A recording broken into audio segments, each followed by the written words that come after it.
So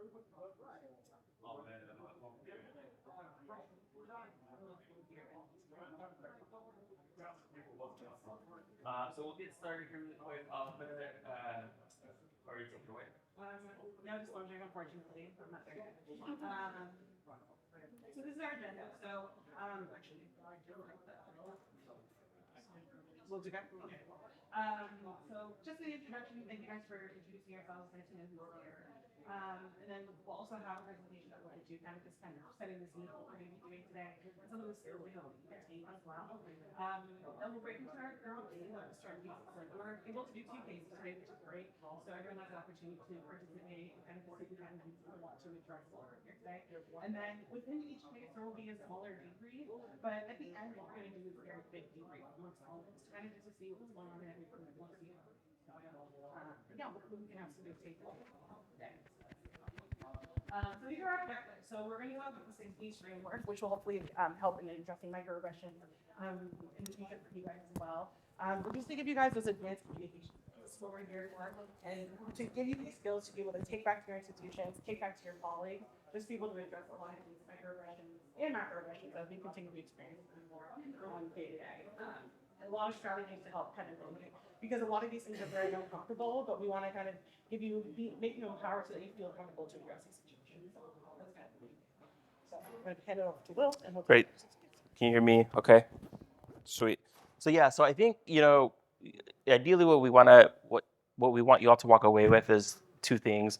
First is, an opportunity to be able to practice these skills, right? Because, unfortunately, it's something that happens quite often. And so it's really important for us to be able to address these types of issues that exist. And so that's kind of the first thing, in particular, because whenever it happens, we tend to freeze and not really know how to address it. And so we really want to promote a environment where we can practice these skills. That way, when it happens in real life, you'll be prepared to be able to do some upstanding. The second thing as well is for people who are visiting us from these institutions, we also want to give you an idea of what this can look like in your own institution, right? And so hopefully, one, you gain the skills of how to do this, but two, hopefully it also gives you an idea of what you could potentially bring to your own institution in terms of implementing a similar project. And so the communication framework here that we're essentially trying to teach and we want to promote is called the 6Ds framework. Who's heard about this framework in the past? Great, awesome, sweet.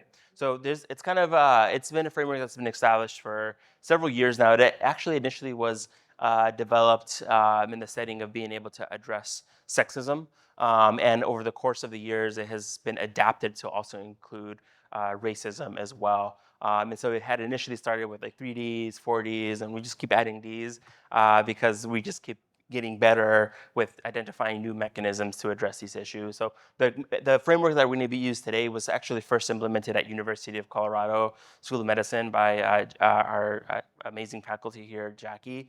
And ever since then, we ended up using it for the session at AEM, and it was a success. And so we're going to be able to discuss this here further.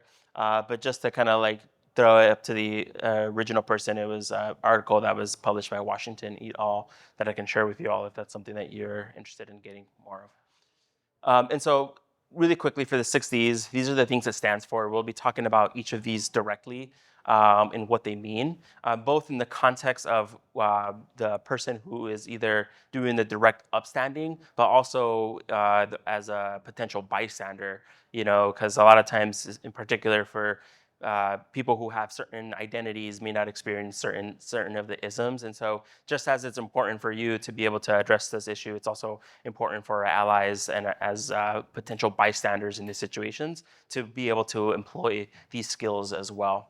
And so for the first one, it's called the direct, which is essentially exactly what it stands for, is where you're essentially directly intervening on the behavior itself, where essentially you're defying and challenging the person to clarify exactly what their statement or their what they mean in that setting. A lot of times, it's not like, "What do you mean? Like, screw you! Why did you say that?" It's a lot of times it's phrased more in exploratory questions. So it'd be like, for example, if the recipient and they were to say something, it'd be like, "What did you just say?" right? That's like really direct, trying to address what they're saying. For example, one of the ones that I experienced quite a bit is when they confuse me with, another role in the hospital. It's like, no, I'm not, this person. I'm actually Dr. Mundo. I'm going to be your physician today, caring for you.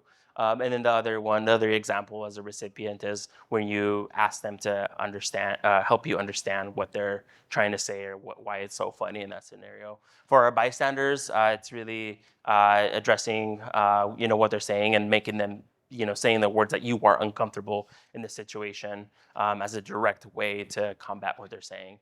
And then the other example is what did you mean when you said X, and really kind of like flipping it back onto them. And so really when it comes to using the direct manner, it's really using these questions to be able to directly confront these statements that people are making. The next one is distract. Sorry, before I actually do that, direct also just something to be mindful about is it really depends on power dynamics, right? And so that's something just to kind of keep in mind because the power differential between like an intern and an attending is different, right? And so depending on where the type of power that you have, the type of method that you'll use will be more applicable to you and more will feel probably a little bit more comfortable addressing it. And so a lot of times for direct, we tend to see this in people who have that power to be able to do that. For distract, it's essentially what you're doing is you're shifting the focus of the action and you're redirecting it to a subject that's relevant back to the topic. Again, this could be really useful in power differentials. And so, for example, I remember one when I was in the ICU that I used. I had on my phone, and it was like a very uncomfortable situation. I ended up like clicking my phone for it to go off, and oh, sorry, like my phone's going off. I need to get this as a way to kind of like distract the situation. Or another one is an excuse to leave the room. And so something that you could say is, I have to leave. I need to go take care of this patient. As a bystander, you can also ask a question that's back relevant to the patient's care. Or also perform a distracting behavior. And so spilling your coffee, maybe not that, but maybe like dropping something or making a noise to be able to redirect the attention. That's one of the potential strategies you could do as a bystander. The other one is delegate, and so this one essentially you're asking to speak to someone else, or you're essentially involving somebody else to address this issue. And so you're essentially like moving yourself from the situation, putting a pin on it, and being like, you know what, I'm gonna grab somebody, I'm gonna talk to my supervisor to come chat to talk to you. So the example is here, I'm not comfortable with your comments. I'm going to consult with my attending or manager or charge or whatever it may be to ensure that you get the appropriate care.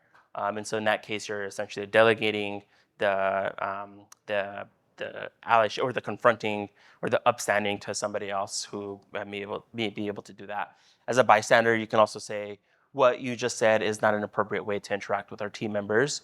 The attending physician will be in to speak with you shortly. And so this is kind of like doing a little bit of both direct and also delegating as well. And that's another point I want to make is that these things don't have to be individually. They can be used in concert as well. And oftentimes the ones that are used together are the most effective ways to upstand certain behaviors. The last thing is displaying discomfort. And so here's just using body language to show that you noticed something that was wrong or inappropriate. And so like furrowing your eyebrow, just kind of like doing like the confused face, shaking your head, right? Like if someone says something, I will do that sometimes. I'll just be like, and they pick up on that, right, as a way to then them question exactly the behavior that they're doing. The thing that's important is that you do anything except to pretend as nothing happened. So like they say something, don't just like completely ignore it. Really try to display some type of behavior or some body language to be able to confront that. The other one is like the awkward silence with the capital D here. Actually, Dr. Ward-Gaines I've seen her do this a lot of times with EMS, who they bring in a patient and they're like, oh, this patient's a frequent flyer. They have, they use some some microaggressions, and I just see Jackie just like this, just like, and then they're like, and then like they pause like, oh wait, like yeah, actually, what I said, that's not what I meant. And so silence can be a powerful tool as well, but just make sure that you combine it with some body language that is going to be addressing that behavior as well. The last thing is defer, and so this one's kind of important, especially because a lot of times, if it's the end of a 12-hour shift, I don't work 12-hour shifts, so I can't say, but it's a long shift, and you're just kind of like, it's been a tough time.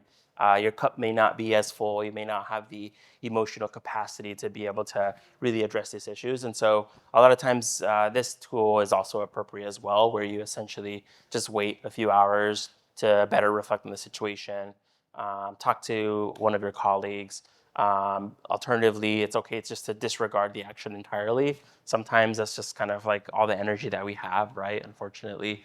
The thing that's important though is that if you do choose to delay, it's important to identify for a time that you're going to come back to this to reflect on it and think about who you're going to talk to about this, to figure out a way to address it in the future. So it's not like completely deferring it and forgetting it and locking it up and letting it build up. It's like putting it away for now, acknowledging it, finding an appropriate time to come back to it when your cup is a little bit more full to be able to have a conversation about this issue.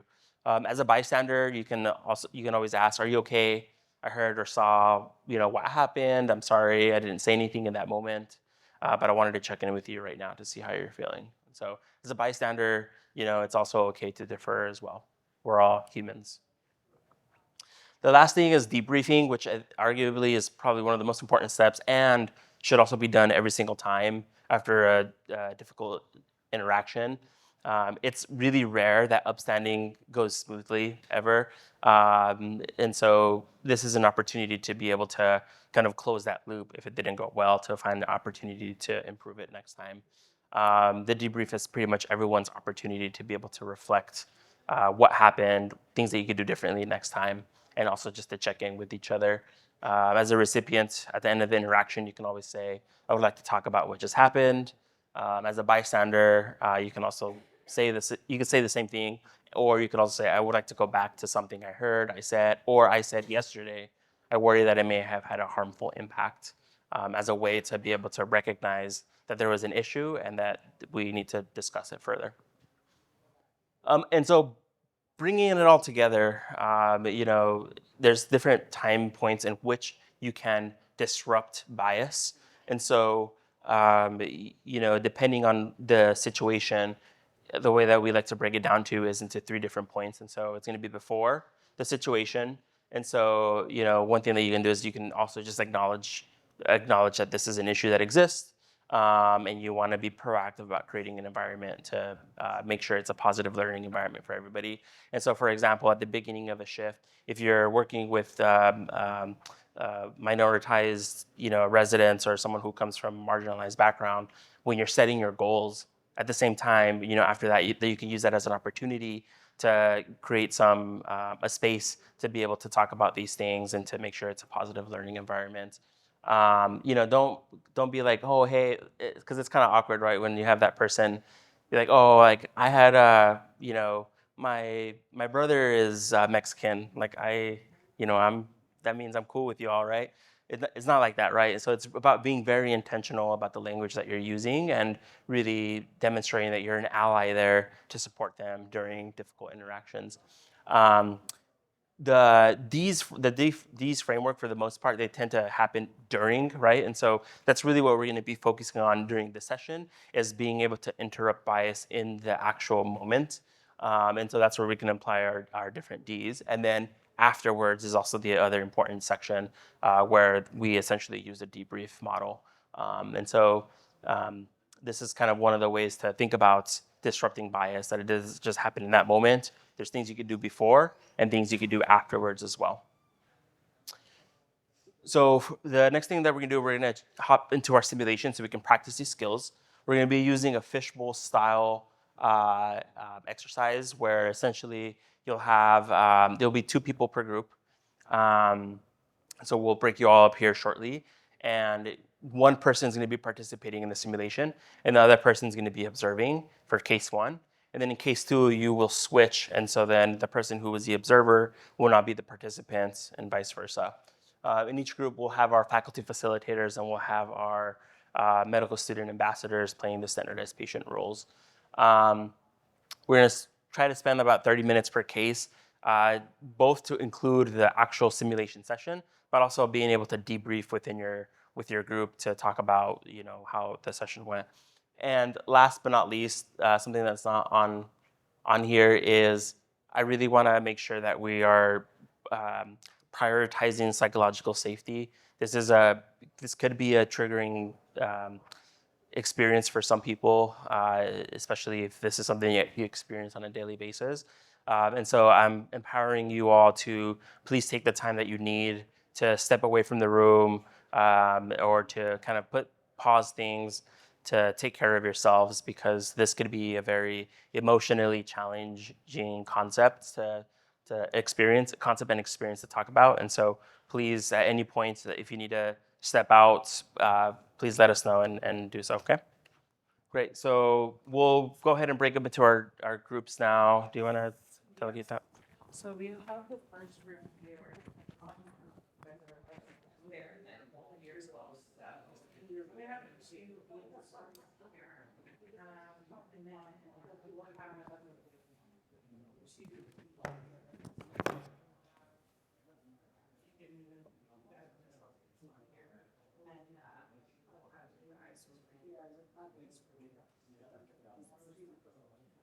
and then who are my extra students?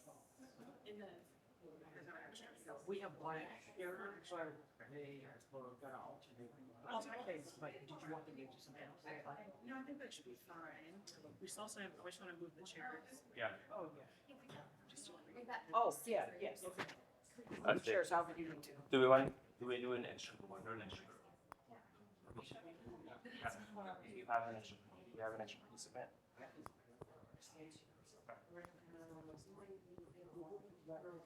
Cool. So then group 1, 2, 3, and then we'll do group 4 in the corner.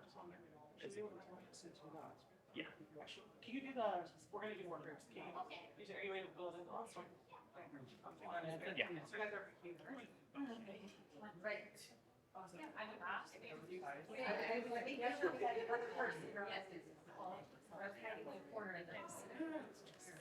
We're good? Yeah. So nice that you guys are here today. Thank you very much. Just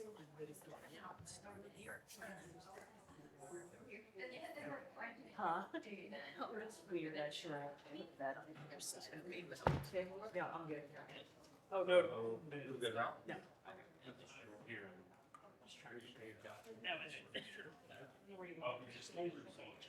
Okay, so we'll get ready to get started. Like I said, thank you for being here again and participating. And so,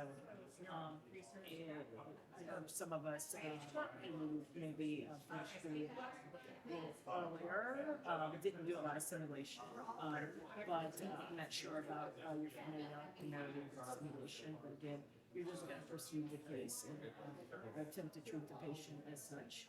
And then any obstacles that may come up as they all right, so who would like to go first?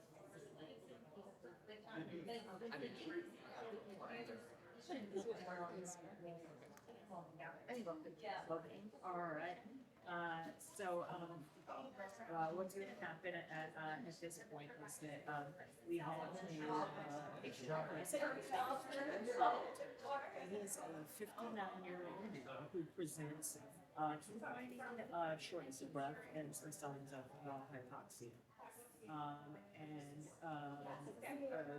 During the encounter, we're just going to proceed in taking care of his reason for presentation of hypoxia, and then go from there. Okay, in the overall setting, he looks a little bit in mild distress. He's got a little labored breathing, and he's sitting upright, a little nervous, and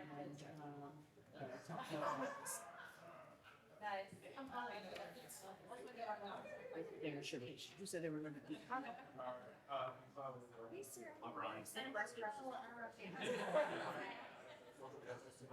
No, well, it's the med nurse. I'm the only one right now, but. Oh, okay. You're the doctor, so yes, go ahead. You can take care of her. This is your nurse, your patient, and you're the doctor. I have COPD, but can I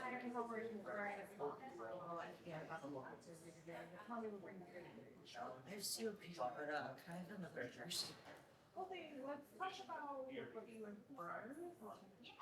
From the rate if you're really comfortable right now. Really uncomfortable. Okay, are you having to full degree right now? Okay, That's really uncomfortable. do you got dinner? No, not normal. Okay, let's switch over to if you're a little more comfortable. Or right now, it's just making sure that you feel okay. How are you feeling right now? I don't know if it's someone else, so I need a different person to get thought. I have a few and I can help you out. Is there anyone else? Mr. Wright, do you guys for our residents? Do you have any kind of review? Giving one first? No. So the rule is, just your regular health. Okay. My nurse is here, you know, we're a team, I'm really want to help her make us feel more comfortable. There's gotta be someone else. Can you help me? I need someone else. Yeah, but we work in conjunction with the team, so we have at this point. I just really want something white. I just really want something American. That would just make me feel a lot better and a lot safer as vacation. Makes you feel unsafe to man. Just the tiger I said to have So here we treat all patients. And I know my nurse is going to ask them how we do. So is it okay? And you feel more comfortable at this point? Is it okay if I ask my nurse if she still wants to actually be involved in my care? For now, I guess. Just, yeah, I'm really struggling breathing, so I just want to feel better. It's really hard to breathe. I'm just gonna have a conversation with my nurse, okay? It was telling me how Well, you definitely will. I just Are you okay with me? Right now? You're okay with that? Okay, so let's put him on some oxygen. Let's go another couple vitals. Let's make sure that that's 194. It's rapid treatment. Do you treatment on him? yeah. Okay, I let's ran get out of treatment. Okay, how long? Last fall. Alright, could you Just you haven't had that? Okay. Have you been through your primary? Doing the refill that you're having? Yeah? it's been a while. Okay, have you been? So you have him on his oxygen, and he's setting at 88%. Okay, are you doing absolutely fine? Better, but it's still uncomfortable. Okay. Have you ever used a blood machine in your water here? That's the last time I had to use that. Okay, and did you get any IV medication during that time? Okay, is it okay? Please sign me now and then start remembering machines? You okay starting an IV, starting some steroids, being on respiratory to start and learn to back up as well? It's also going to just prevent mental health. Okay? All right. Okay. How are you feeling now? Do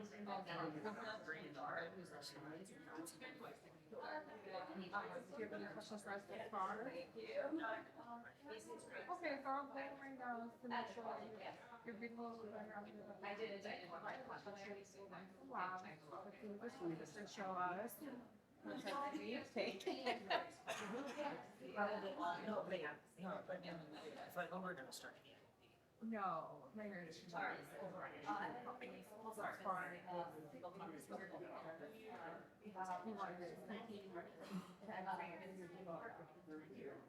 I just feel comfortable if you, I hope you just, you're in a marriage.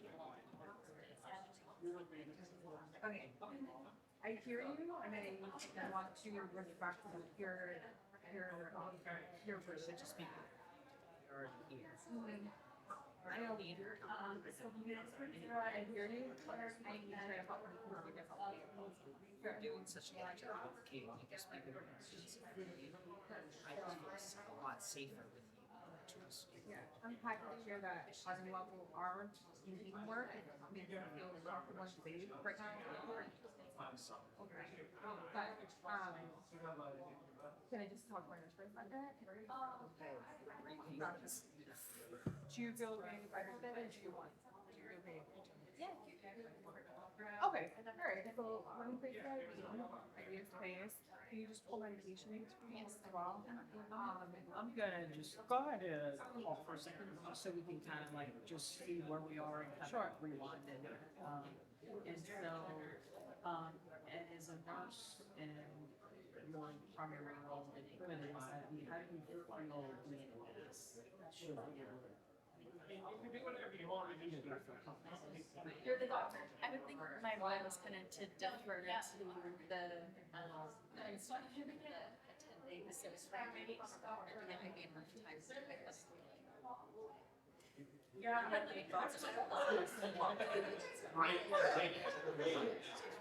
I would say that this is that I could see myself saying these functionality and so certainly my agency to do my job. So therefore I would feel dismissed by that because it's We're all professionals, and I hope that we can speak to the culture. I think this is always the first thing that needs to be so yes, I think there's like trying to like one entity Yeah.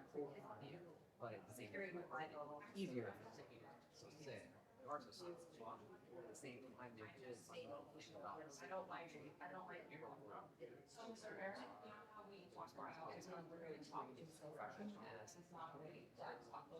I'm sure exactly how to handle it with us. Sort of impressed by versus which one actually expanded. I think I've heard it all. I actually have both situations, and it really depends on your strengths. Sometimes when you're working very alongside with some nurses, you know that, like, you know what the dynamic is, and you know that your nursing team knows that there is not much of a power dynamic here, right? Especially when there is a mobilization and on that. Everyone does all the things, right? So, and I guess I've never seen a way of like, if I'm just deciding to do this, it's not more like I'm going to do it because I don't think you can do it or you should do it. It's more so, let's get over this hump and then let's have a conversation as to how, what happened in this interaction. This isn't the same thing. I kind of think the same way of like, I have your therapy. You know, the difference is who's initiating, right? There you've got you know, I guess use the word giving in to aggressor patient. You guys done a great job. Yeah. I feel like you're all. So Well, and see, that's easy to do that when the very what you said is not sick. But what do you do now? yeah, but at the same time, it's like because I do it all the time. Yeah, I understand. It's like the little dog. Someone's asking for things.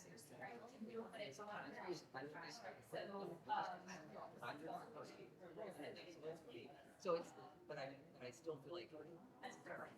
It's just so you can't. This is who could get that meeting, but It's because he doesn't get that. asking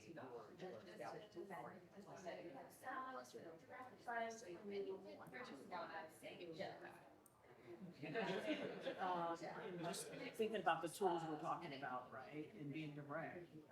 One of the things I think you did, sort of asking the question, right, is why? Like you said, really turning it into exploratory. Why? Right?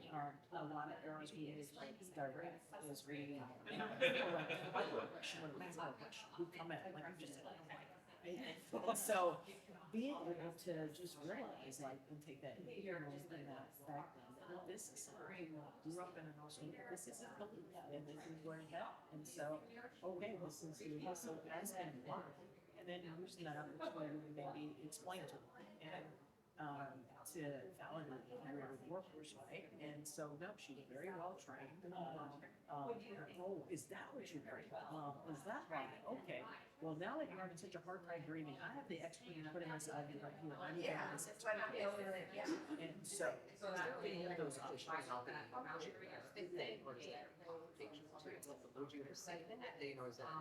And you know, you might do that, and I brought that up. You don't have to answer that question either. Someone asks you where you're from. I'm sure I'm doing it. I can answer it. But you know, but it's nice to make, you know, factual answers correct. She is, or even if she's not. I've been in situations where I have people that are not, right? You know, and it's like you know, well, normally is such a Asian people, right? So I like to go. Like, guess what? There are Muslims in every country. Isn't that crazy? I go tough and some of them. And some are really good. My ones are really bad. Yeah. I go, well, here's what we have here at this institution. And if this one and she's an expert, she's going to put it in. So we all have roles on this team.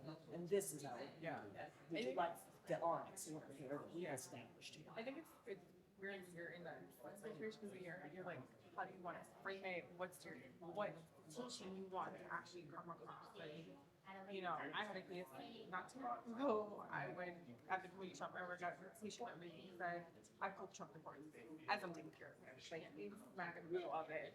And I just looked at him and I was like, well, if I'm going, you're going too. So do you want to move right along? Right? So in real life, it's very different approach. I've been asked, like, I don't want you to treat me, I want someone else. I'm like, well, I'm the only doctor there, so I can help you, and they say, put you on your regular way home, or you can just. So it's very different. Yeah, and when I said it, I realized that what I was so glad they're all right. I'm already just one thing for them for all you are. And I was really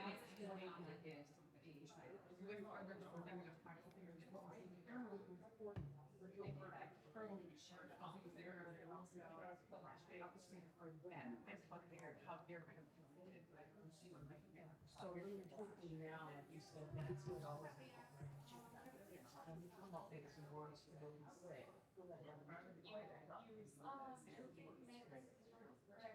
To him, yep, and for him. Again. We gotta connect the word of him, right? All right, ready to go right back up and. Okay, we got to change. Okay. I'm sorry.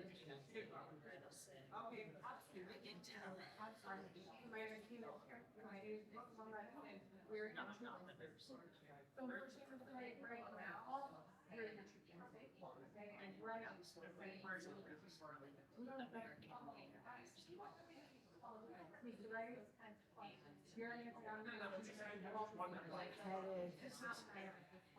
When I was here, then I was ready.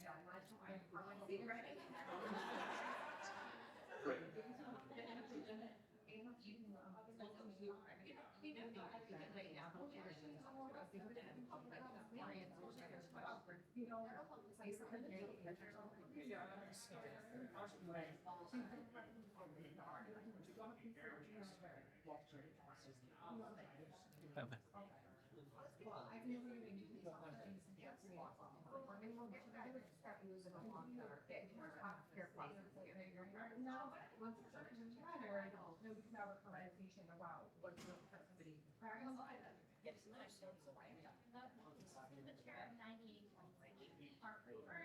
me.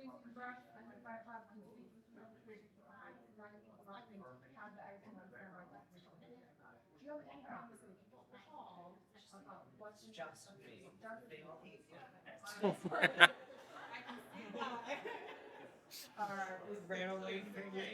Okay.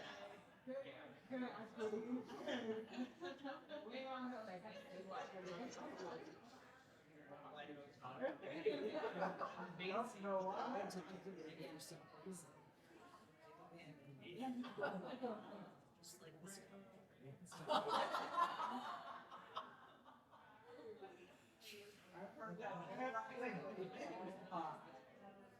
So, speaking of that, I'd like to do our research in person.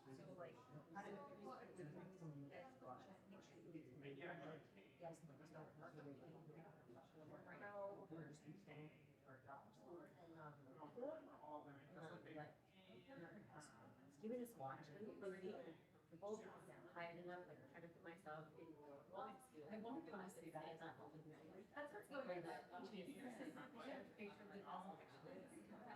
Why you say how people also period on them. It can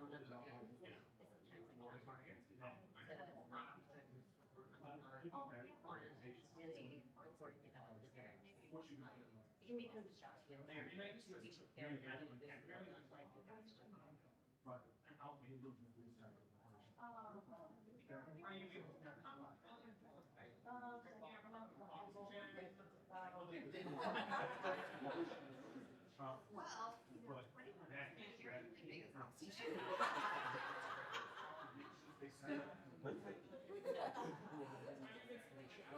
distracting.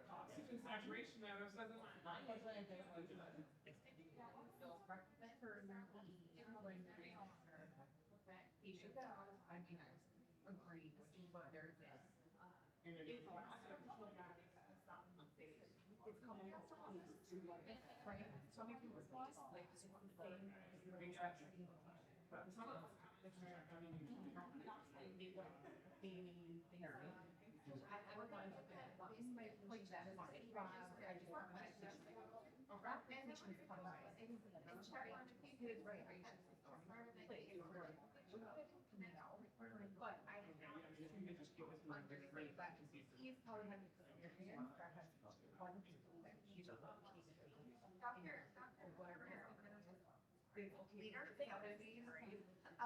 So I only charge on social media. I mean, I can probably stop now, it's locked down, right? Don't you be doing and I've and I'll be the official a daughter, a son, so we're all always say that. They always say that.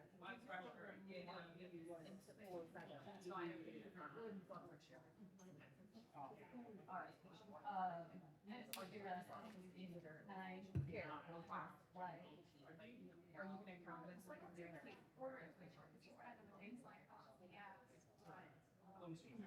I love that. And I think also you're honest. I love that you're also like you I just feel like it's really more there than counties and it's awesome for your begging to figure out why, you know, wherever I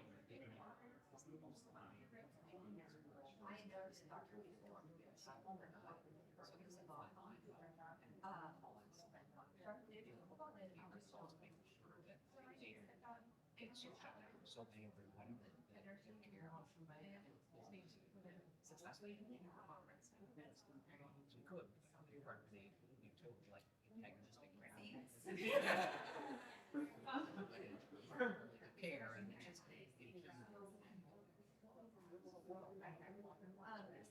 I reinforce the shine from the doctor to be in there and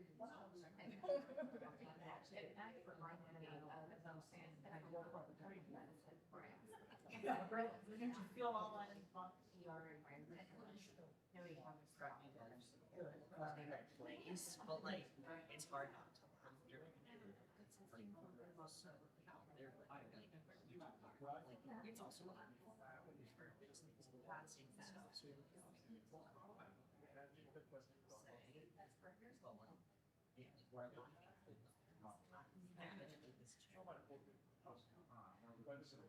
I think it's like it's definitely good to like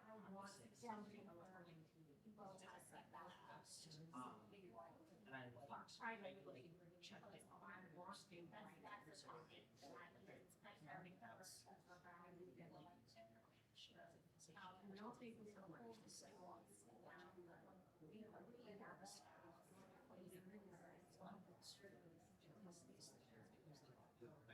every time I come to the strength, it's all this one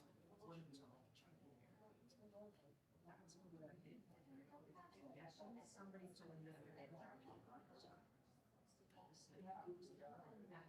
another. now multi-months is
Yeah,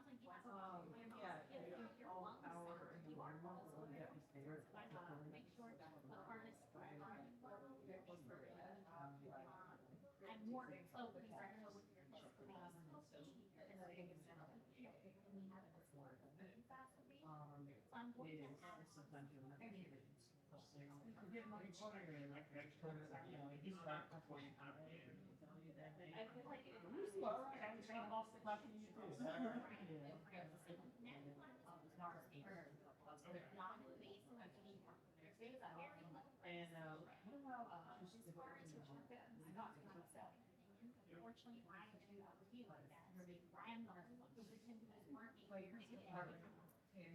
Meaning just, yeah, just putting on ourselves for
and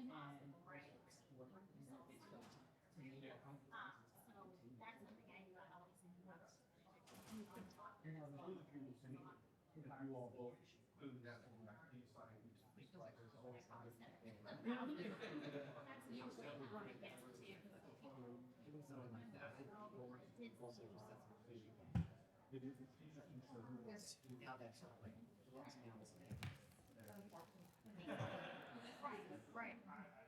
So I didn't realize we're here talking. Okay. So Cool. I don't know how much time we. Yeah, I think the second case will be pretty short, and then we can spend some more time debriefing.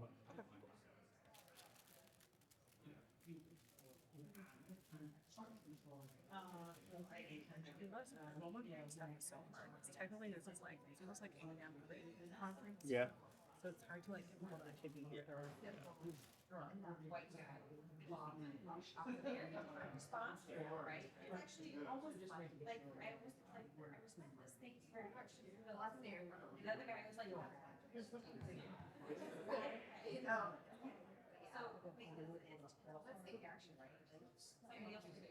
that's obvious. I go, are we, you know, right here, I'm like, literally, I call that.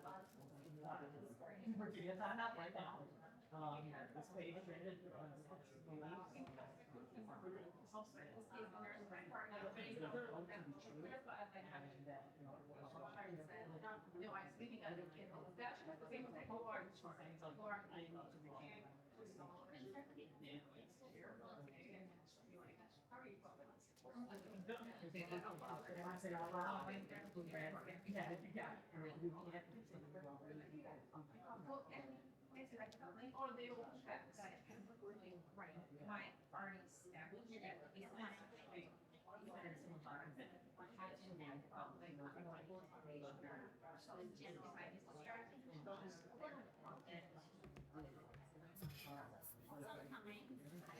So what ended up happening with your Airbnb? They're gonna refund me. That's it. Just go back to that app and put it in. No, I stayed. I got stayed at the Residence Inn. Yeah, it's just like not my budget. That's So. what it's like. A last minute hotel, like you really have to pull up and be like, I need a room. Yeah. They should be paying for it. Really. Refund. Yeah. That's what I told them. They're like, this is all we could do. It's like, oh my god, this is ridiculous. So funny. So you literally, like, because the power was out, you couldn't, or they just started doing it. Yeah, that's what they said. And the power looked on. So like, there's like something going on. Something going on. Because the power was on. Like when I went in. The worst review on management. It's terrible. I'm just saving it for the end. I'm like, I'm gonna let it like simmer What do you have to do for Friday morning. Is it anyone from your program and everything? Just one other resident. That's it. Yeah, and then there's a couple faculty. I'm unelected. All done. I'm here today. So they sent the resume sheets here. Oh, nice. Because selection, first of all, work was way earlier. And our selection process happens like right around that time. So they didn't want to have to rush. So they're like, we'll send you guys here. But like, I don't know if this selection is going to be like strong. I think Ford was. I don't know. Do you get anything out of it? No. Just so you can sit in the room and be like, I'm prepared. But literally all we talked about was being middle management, which is what we do already. So we'll see. Thursday should be fun. Good session. I was telling our PD that they should send the chiefs to SAEM. Because a lot of people from the fair, I think we're gonna have to volunteer for the fair. We'll try to find a job. You mentioned Dawson. Yeah, I don't know. Where do you understand? I want to stay in Denver, but I don't want to do a fellowship. Very particular. Like you guys are. It's a very competitive market in Denver. So, I don't know. What are you going to do? Medical education. Cool. So, Where? but you should consider program. Nice.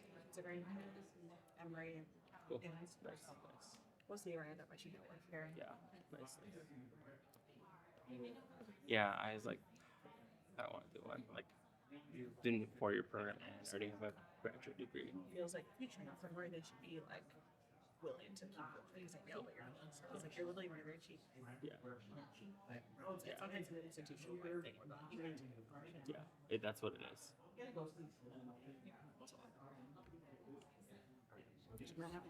Switch into her. I'm gonna let them know. Switch. Sorry. I'll order.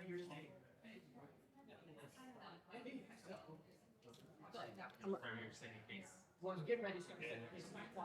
Yeah, whatever it's a natural condition. And then the other one's like, oh, that's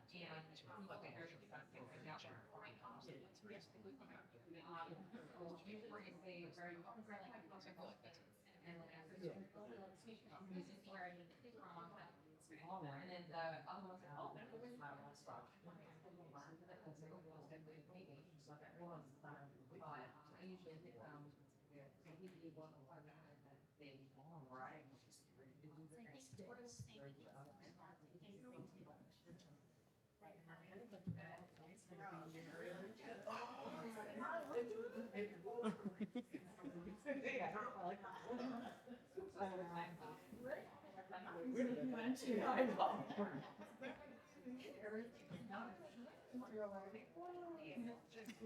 pick That's so real.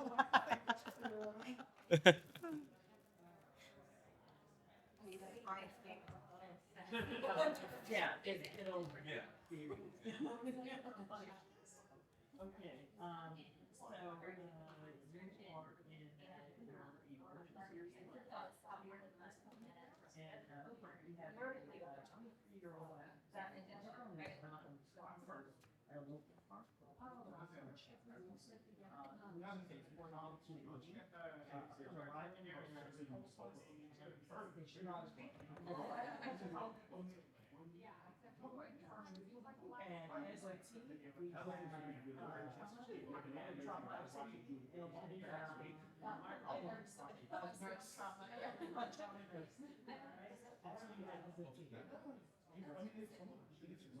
in and we have a 3-year-old. And look, I mean, I like how we're so facility specific, like, we were running it in,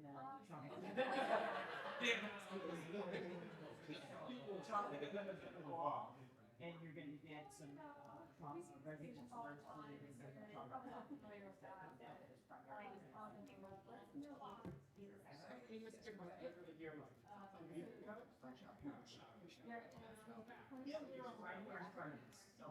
Let's go ahead and resolve. We know when that's. we're not sure about arrival there, there's no,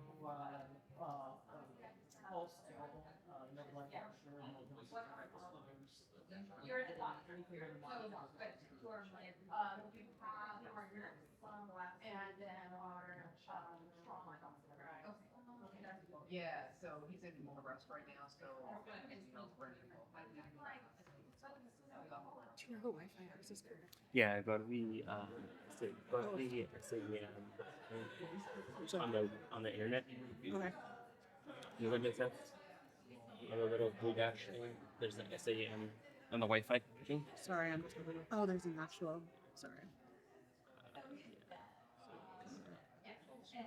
Yeah. Awesome. Yeah, and it's annual meeting, capital A, capital M. Thank you.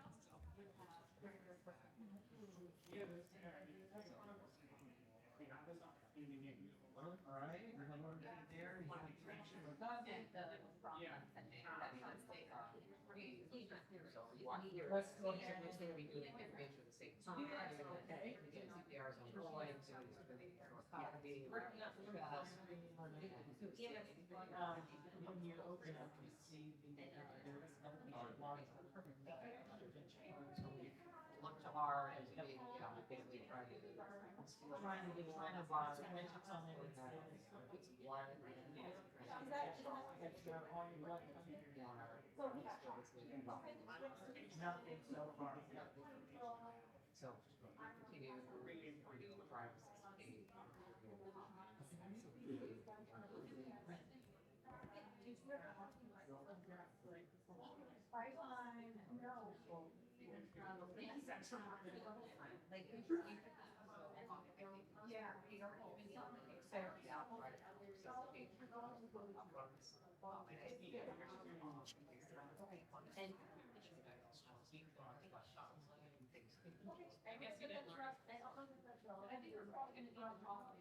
So, I'm gonna call the code. Take that contact. Another one of these. Son, that's maybe somebody's, best friend.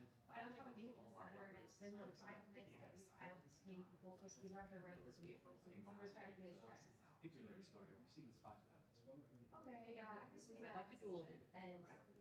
We talk. I think it's important. For us to just maybe move on. It's the right thing to do.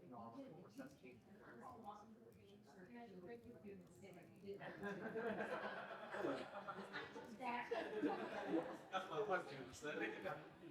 Very basis, and I know I think very expert.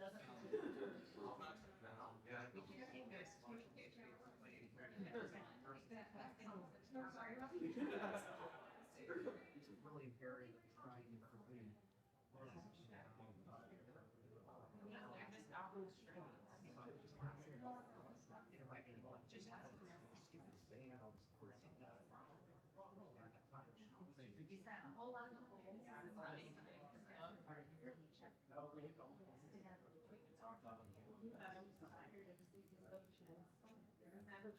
These really are. Other ways that we actually possible. Especially if you're all about, I can't again.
We're sort of all taking this vow and respecting another and being responsible. I have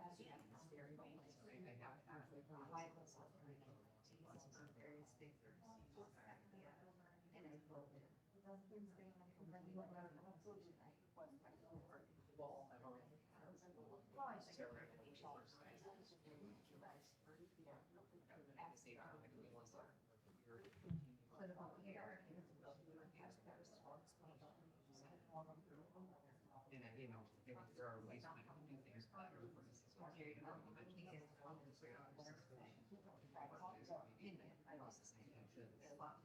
think, you know, it's always great to find ways to speed the systems.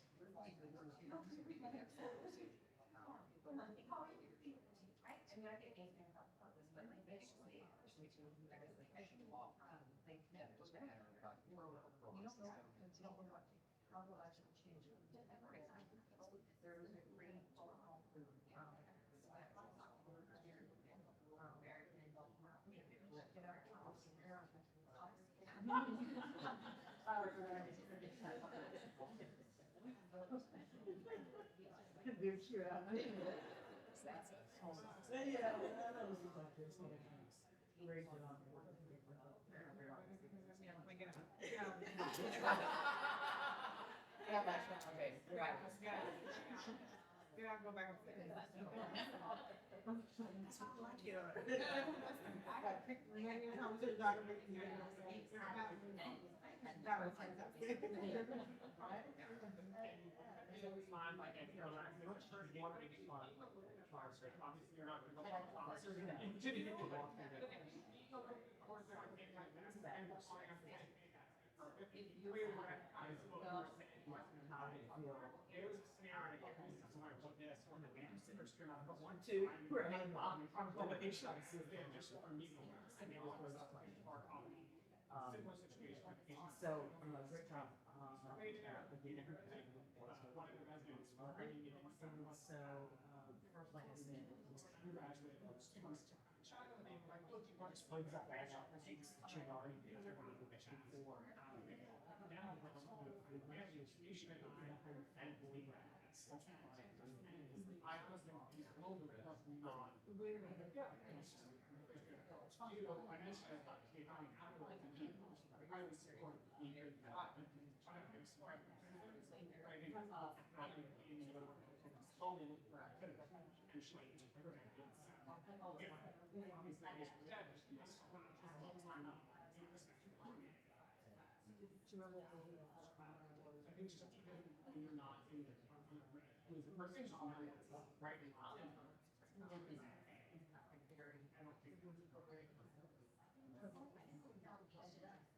fantastic.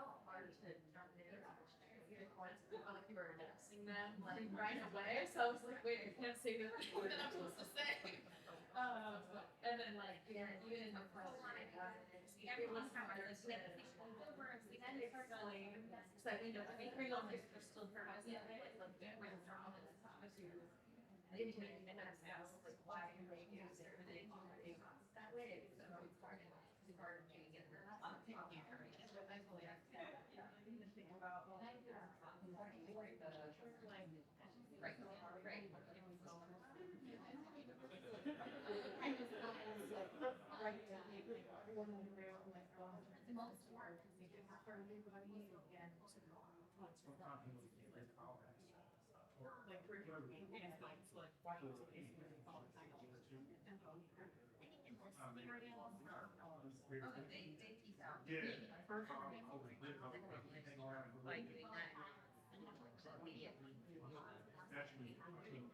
or watching it instead of kind of like vilifying that. It's like, okay, like, they're small,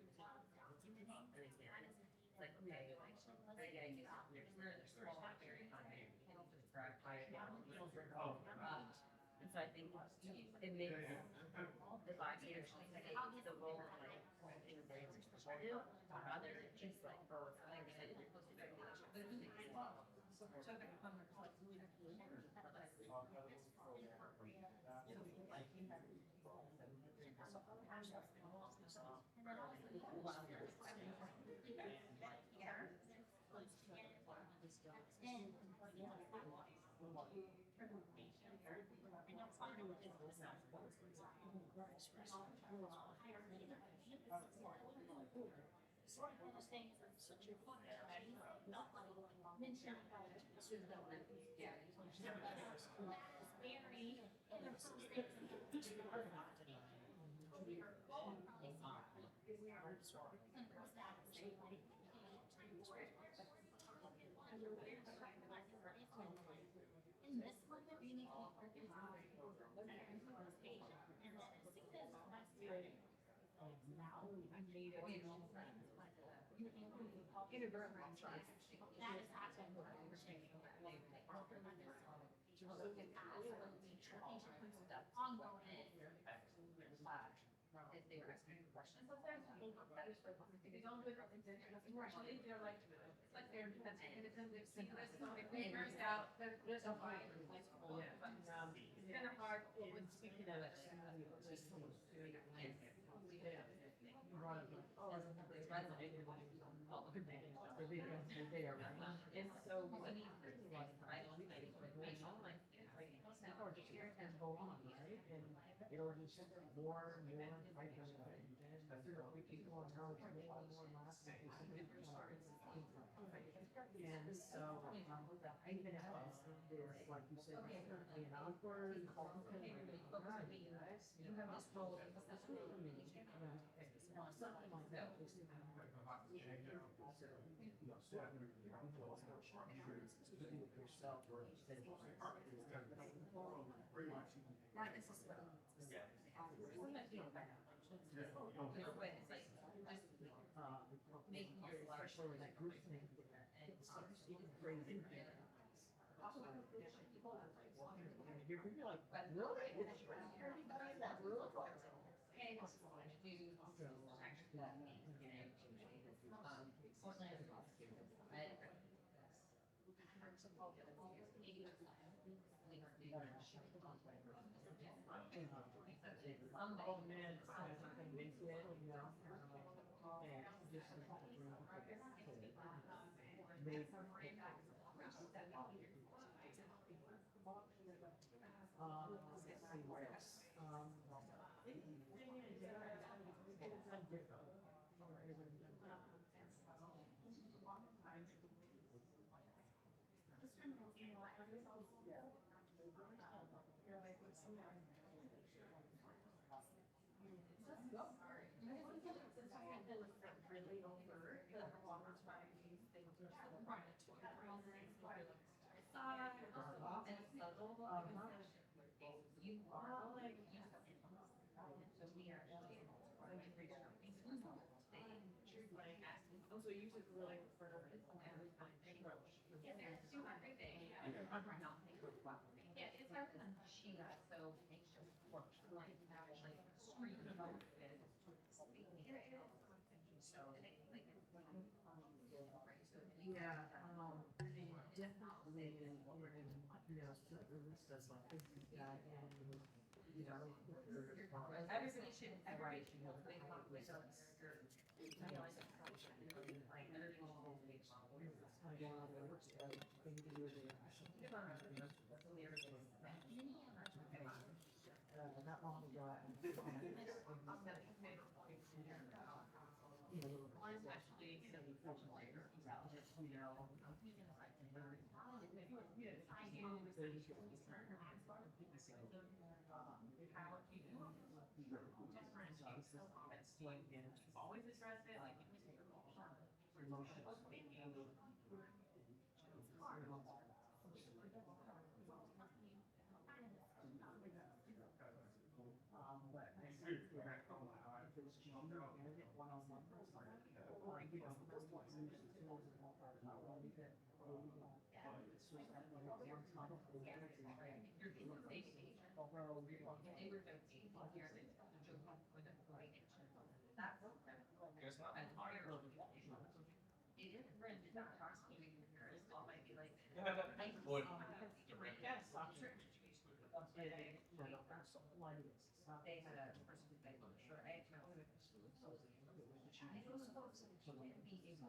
There's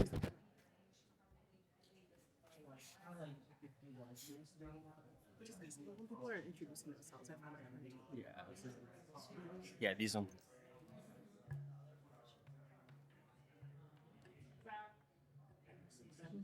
Maybe we could put one at like each table and then leave this one here. So-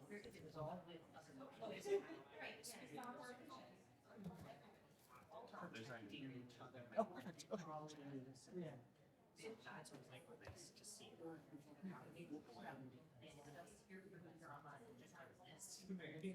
I think it does matter a little bit for me, like, to figure out, what is the real, right? I think maybe a lot of it is message. And if it's a position, like, right there.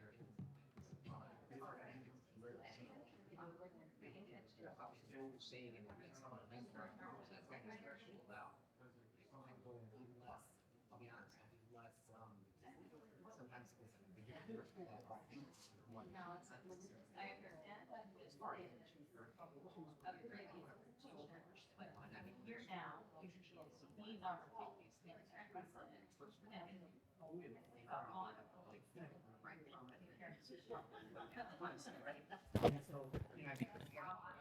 Hey y'all. Whoa, that's loud.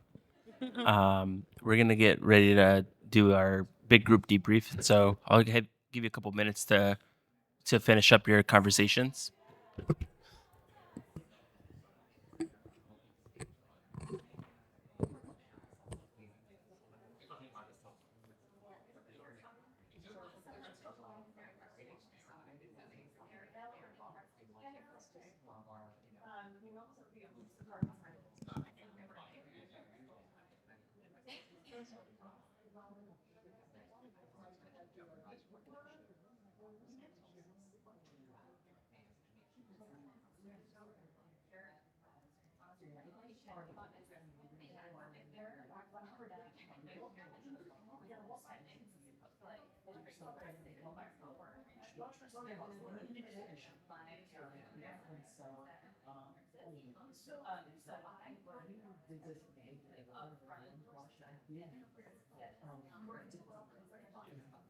Have you been to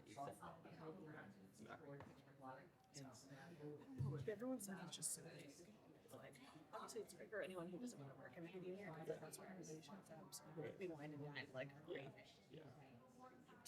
So weird. Yeah, I'm gonna. They send out the fourth years there every year. Yeah, we go as well, so it should be good. And Utah's not far from you guys at all. Yeah.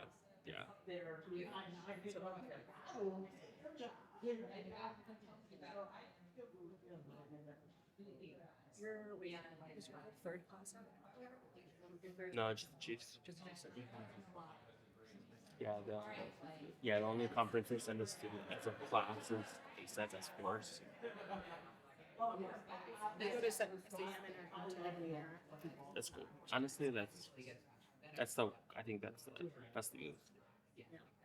you get to work and do all these things. Okay, everyone. We actually have until 45. Yeah, now it's a 12, yeah, that's what we realized. All right, everyone. Sorry to break down the stimulating conversation. Visible.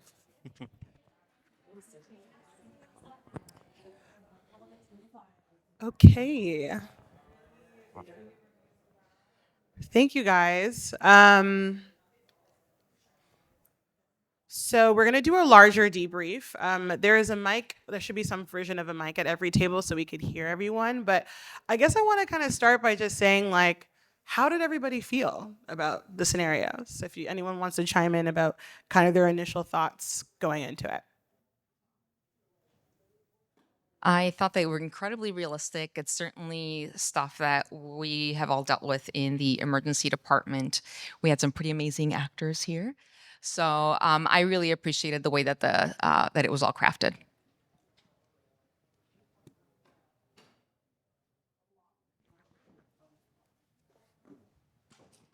I would just echo that. I agree that these were things that we see, and Brian and I, as non-clinicians, I think learned a lot from the perspective of the different team members in the room and how we can adapt it to our work flows.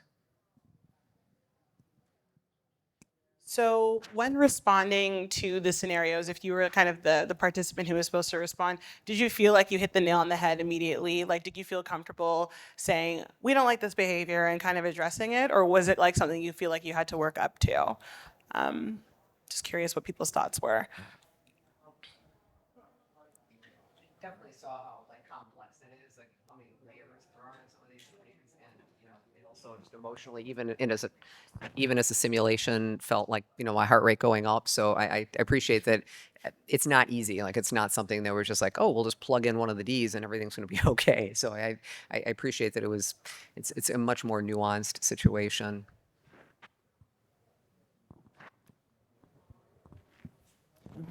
Were there any expectations that y'all had, and like kind of going in, and I guess like how did the session play out? Was it kind of what you were expecting, or did you guess, or was it just completely different?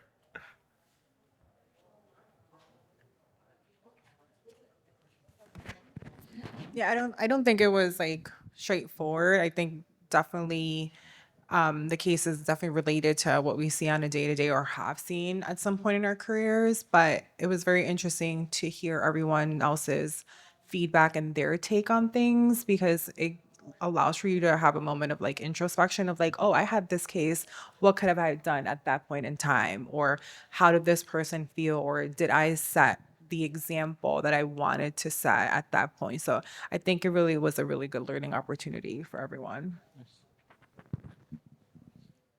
I think for me, it emphasized how many of those skills you might need to employ in a difficult case because our actors here were fantastic and very persistent at showing some of those example microaggressions.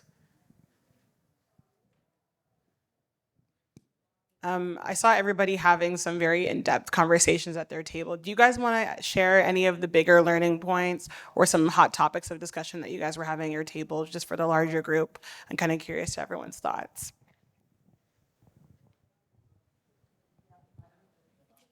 And we can have our ambassadors weigh in as well. I mean, would love to hear your perspective, how it was, how you felt even as a standardized participant as well.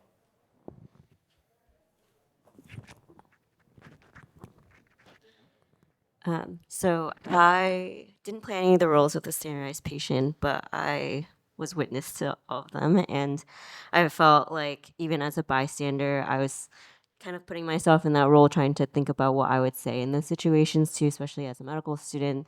Usually we are in rooms where there's a lot of people and these things do happen. I also really appreciate that a lot of the conversations that we had too talked about when you're in that role of a leader or an attending, for an example, the example that you set for other people and trying to make that into a good learning experience for everyone in the room rather than just addressing what's happening in the moment. It's kind of thinking about the implications for the future, which I think is important.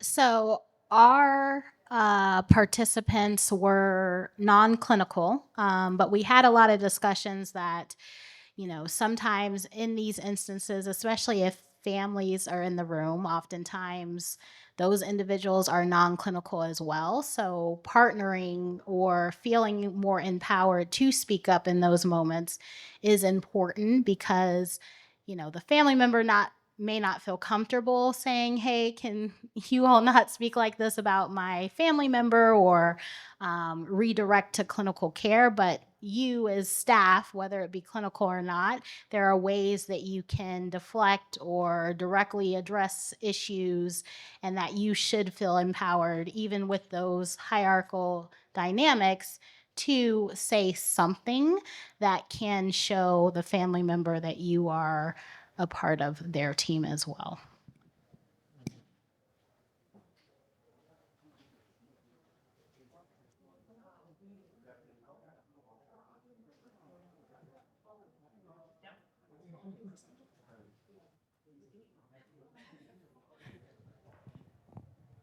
As if no one else was.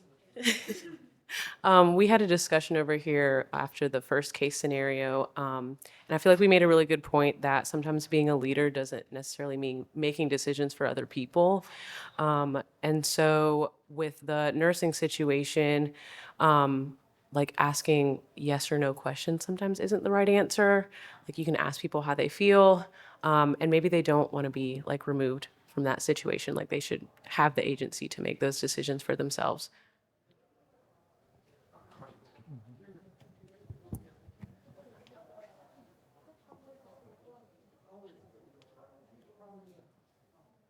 Another important thing that we discussed was always stating your intention, especially when the patient speak vocally. Like we are in the same group where like my intent is to help you out today, and like it's kind of hard to argue that whether it's a difficult scenario, whether it's a patient definitely difficult, it's always hard to argue that you don't give them a room for assumption. You actually are confident with your intentions are.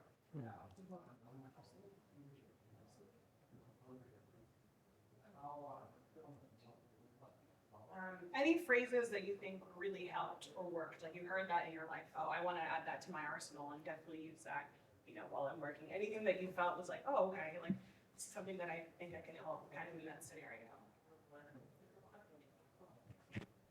We talked about Dr. Gaines talked about like saying we're gonna have a timeout and saying that in front of the patient, and I thought that was like a really great way to handle it, and telling like sort of like putting the patient in a timeout, but it's doing it all together, and kind of like creating a space as like a group to check in with everyone, and not like telling people how they feel, but giving an opportunity for people to speak up and make sure that like everyone's feeling safe in the room.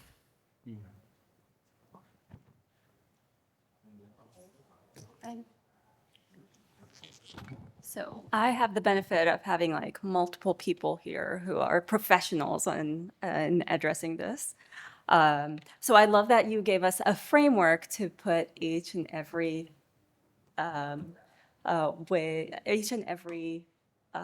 maneuver that we have in a category, which is nice, but like just talking to other professionals about their way around you in your institute is probably very helpful.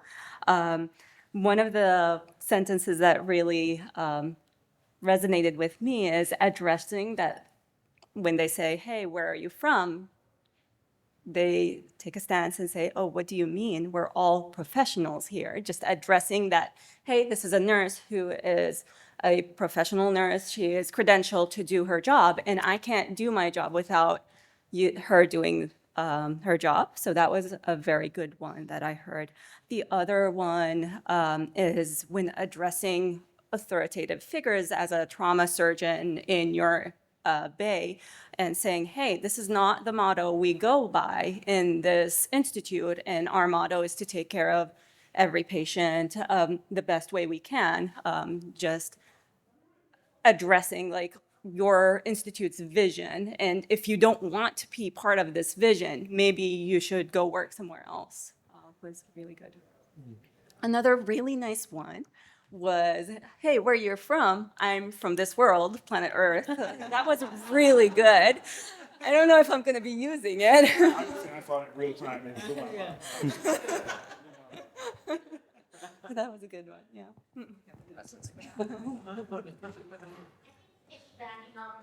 we talked about how local departments have a code of conduct or mission statement, so we can also have to know it, but you can reference that if you feel uncomfortable. You can say, well, this is a violation of our conduct or mission statement. For policy, there's kind of a reflecting on those policies.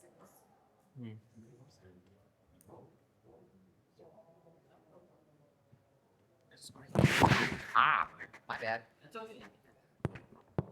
And one thing I want to make sure to remind everyone too is never to correct a microaggression with a macroaggression.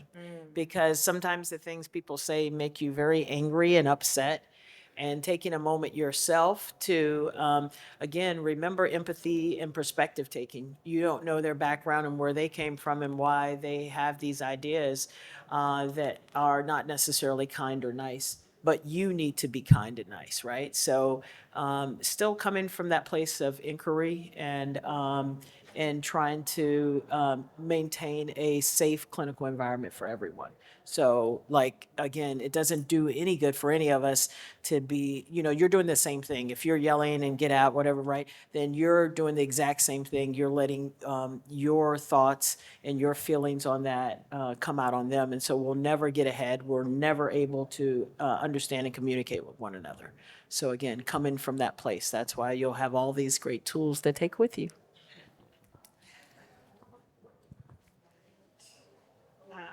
So how do you plan to use these skills? Like, I think it's always great when we come to these spaces and, we get to do these things, but we're in a vacuum, Eventually everyone's going to go back to their lives once they get to leave this wonderful city. And how do you use these skills? What do you do? How do you treat your colleagues? How do you, almost teach them? Like, I'm just curious as to what the big takeaways would be for you guys.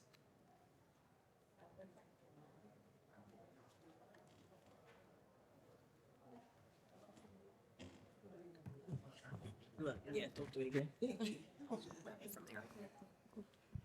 I really like we were talking about is trying to remember that everyone is coming from a certain place, and I think that was a really good reminder for me because I tend to be a little reactive, and I'm hopefully I don't go back with the macroaggression, but it's taking the moment and just really trying to figure out like where is that person coming from, and trying to remember that and trying to be in some way empathetic and compassionate to that individual. Because I feel like right now in our world, we're just facing this all the time, and so I thought that was a really important, really powerful reminder about the kindness piece of it. And I think that's, as much as anything, that's the thing I'm going to take back and try to practice.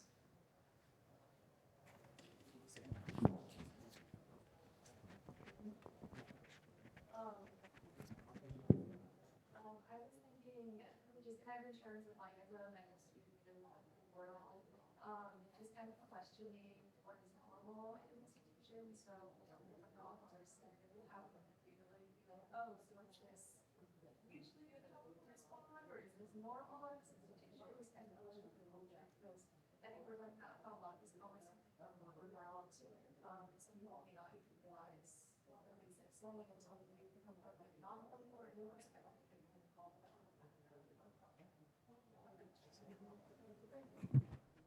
I really appreciate that we got the chance to talk about like interspecialty and interprofessional conflicts and how to address that, because I think, especially as a med student now stepping into the AI role and imagining yourself as the intern and then the resident and then the attending and all these things coming up, just like the responsibility is shifting. Like it's been your attending or it's been your resident who handles these things, but now you're starting to think about how do I want to do this because it's so important and it's going to be such a big part of our jobs. So I'm glad we got to talk about that.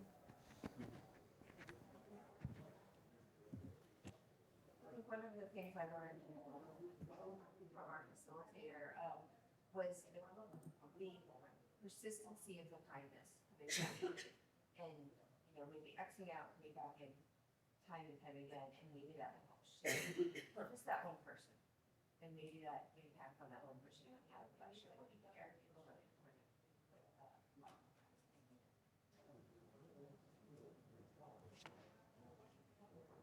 think for me,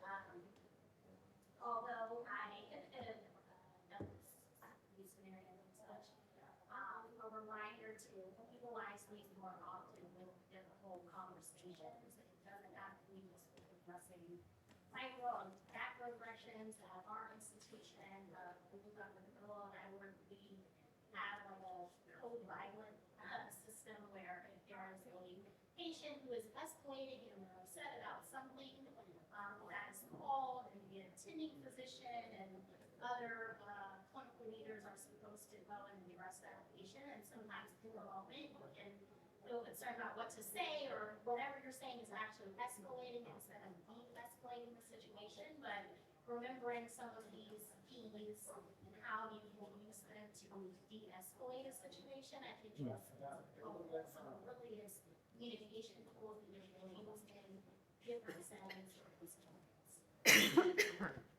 That sounds like a new D to me. The 70s. Great. Awesome. We're also very happy to have a lot of med students here. I think, I feel as a med student, obviously you feel like you're constantly being judged. A lot of what your behaviors are being, evaluated, and sometimes you feel like speaking up and speaking out can be worked against you. But no one can hold it against you for being a human and having humanity and knowing what's wrong and knowing what's right. And if you don't build these skills now, if you don't exercise them now, it's going to be harder when you're in attending, because you might think, when I'm in attending, finally I'm a leader. You're a leader in every capacity that you are. So I just want to empower you guys to use these skills as you go on in your clinical rotation, even a residency, because even the shift from med student to resident is big. You are the doctor, you do have your attending, but it's big, and you have that authority, you have that power to speak out on these things. So don't be shy. I know it's hard because you're like, I'm just a med student. No, you are the med student. You're going to be the doctor. So just hold on to these skills, because it will help you long term. And if any place ever gives you a hard time for speaking up in a situation like this, you don't want to be there. And like another word for our med students, like once you, even like now, I remember when I was a med student, like I was educating my residents on like, it's like, hey, like that situation was kind of weird. Like, you want to talk about it? And so like, regardless of where you're at in your level of training, these skills are applicable across the board. And so having this knowledge, I hope it empowers you to also be a resource and a light for, even people who may seem that are like above you, quote unquote, but empower you to utilize these skills, teach them with you, take them with you. We are going to be developing a toolkit with this content. That way, hopefully, y'all can take it back to your own institutions. And so if you are interested in getting that information, you all have our emails. Please feel free to reach out to us. Or if you want to do something similar at your institution and need some help with, kind of getting it off the ground, we're also a resource here, because everyone who is here for a reason, right? Like, the people that need to be here are not here. And so really, how do we start to take this beyond the walls of where we're practicing right now and spreading this message to the people who really need to hear, or these skills, right, to the people who really need to learn them. And so I'm just putting out that offer for you all to keep us in mind and reach out to us once you're ready to engage. That being said, we are going to be wrapping up here shortly, but I do want to just give a huge thanks to our med students for playing this role, especially since they were just notified about this yesterday. So shout out to you all. Shout out to our facilitators as well for being here and providing your expertise, and shout out to Tori for helping us and leading us through the way. Thanks, y'all. This is Will's idea, guys. We were in a room like this at a conference in 2022, and Will just said that this is something he's passionate about and wanted to bring it to life. And now this is our second time putting this on. We've published, we've done presentations, we've done everything. So a big thank you to Will for this kind of thing. Thanks, y'all. We'll be sticking around if y'all have any other questions for us, but we'll kind of call it a session, and feel free to reach out if y'all have any feedback about the session as well. We're here to listen. So thanks. Thank you so much. Appreciate y'all. Trying to find to this other